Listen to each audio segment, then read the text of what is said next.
It's Friday morning and I am fortunate enough to be out in the super stunning Devon countryside.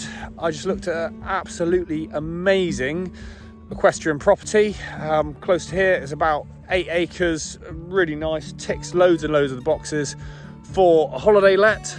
So I will look into it a little bit further.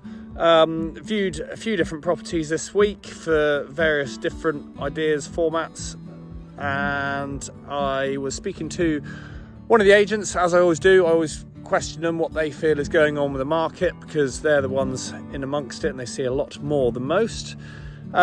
Interestingly, one of the ones I spoke to said that the bigger stuff, kind of over $500,000, is still going really strong.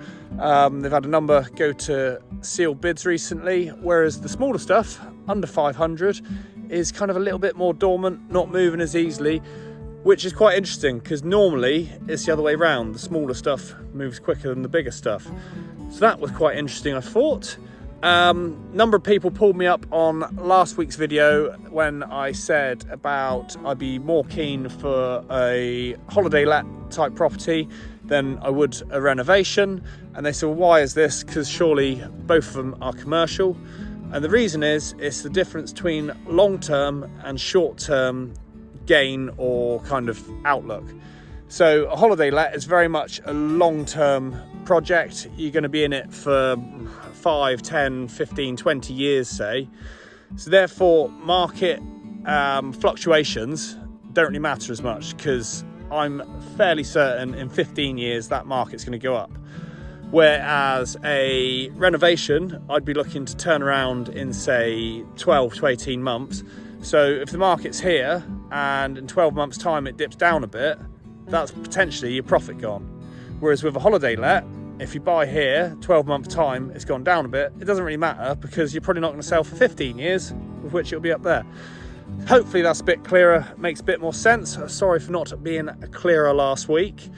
I'm looking at a whole host of different stuff at the moment, and I will put offers in on some of it potentially, but I'll be offering at a suitable level for where I think the market's going to be, not necessarily where it is right now. So basically, I'm only buying something if it's really cheap and an absolute bargain.